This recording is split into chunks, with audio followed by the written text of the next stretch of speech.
Gandhi, perhaps, and he's entitled to come with a fixed script.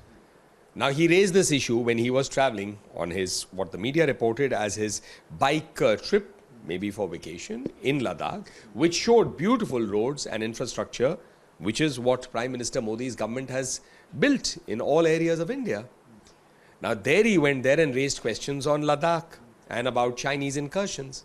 But it would have been equally pertinent for him to perhaps also give answers that the largest loss of territory ever in that area, some 37,000 square kilometers, if I recall correctly, was under Prime Minister Nehru, who said not a blade of grass grows there. So I think there were other things that Mr. Rahul Gandhi can also speak about. Why were they seeking to secretly meet the Chinese ambassador? Then why did they have to cover it up when the Doklam issue was happening? Why do they always not believe the stand of the government, our army, our air force, our official spokespersons? They asked for proof in Balkot, they asked for proof in surgical strike. So the Congress party, for doing politics, is willing to perhaps go to any extent. Rahul Gandhi बार बार ये झूठ बोलते हैं कि चीन ने भारत की किसी ज़मीन के ऊपर कब्जा किया। आज फिर उन्होंने लद्दाख में जाकर ये झूठ बोला और ये कहा कि लद्दाख की भारत की हजारों किलोमीटर ज़मीन के ऊपर चीन ने कब्जा कर लिया। ये पहली बार नहीं है राहुल गांधी ने ऐसी चीन की भाषा बोली है। ये ऐसा क्लेम कभी चीन भी नहीं कर पाया। ऐसा क्लेम कभी लद्दाख के लोगों ने भी नहीं क्लेम किया। ये केवल और केवल जो बॉर्डर पर हमारे सैनिक बैठे हैं उनका मनोबल तोड़ने का काम किया जा रहा है। और भारत के प्रधानमंत्री ब्रिक्स की मीटिंग के अंदर जिस तरह चीन के खिलाफ एक कड़ा स्टैंड ले रखा है, उसको कमजोर करने की ये राहुल गांधी की एक राजनीति है। हमें बहुत दुख अफसोस है, भारत के कभी प्रधानमंत्री रहे राजीव गांधी का बेटा हो, इंदिरा गांधी का ग्रैंडसन हो, जवाहरलाल नेहरू का ग्रेट ग्रैंडसन हो और अपने भारत का ही नुकसान करने पे तुला हो, भारत की सेना का नुकसान करने पे तुला हो, भारत के लोगों का नुकसान उनको शर्मसार बार बार कर रहा हो, ऐसे बच्चे को सोनिया गांधी जी को जरूर ज्ञान देना चाहिए। जो ये कर रहा है इससे भारत का भी नुकसान हो रहा है, भारत की सेना का मनोबल टूटता है और ऐसे ही घटिया हरकतों से पूरी दुनिया के अंदर भारत की छवि खराब होती है। The Prime Minister set the record straight with the Chinese president, calling for a complete disengagement. But remember, the politics continues to rage on. Congress and CPM too have waded into this debate, questioning the meeting. Government has constantly been saying that there is no border issue on Ladakh. There is no infiltration as far as China is concerned. There is no border push by them.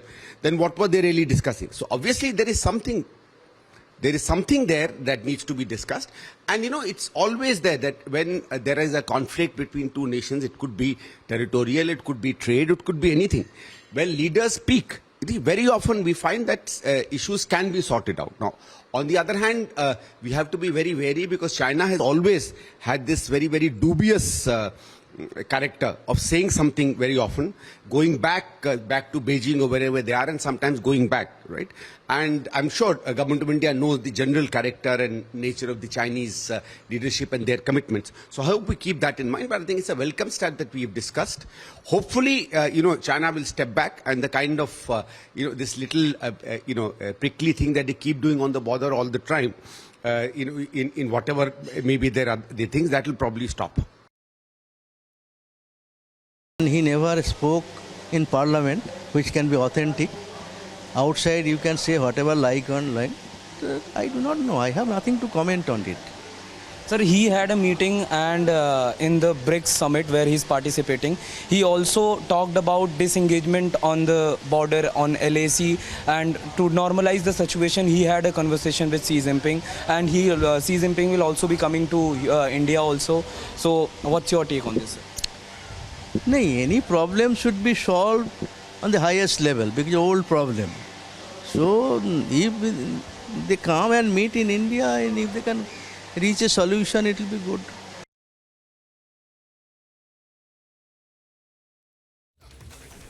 Prime Minister Modi was talking tough with Xi Jinping, and just now Prime Minister Narendra Modi, remember, has arrived in Greece on a day-long visit after concluding the BRICS summit. And this, of course, is the first by an Indian premier in 40-long years. And he's holding talks with the European countries' top leadership to strengthen the bilateral ties. Prime Minister Modi, remember, got a rousing welcome from the Indian community settled in Greece. Century Lambdins gets you a report.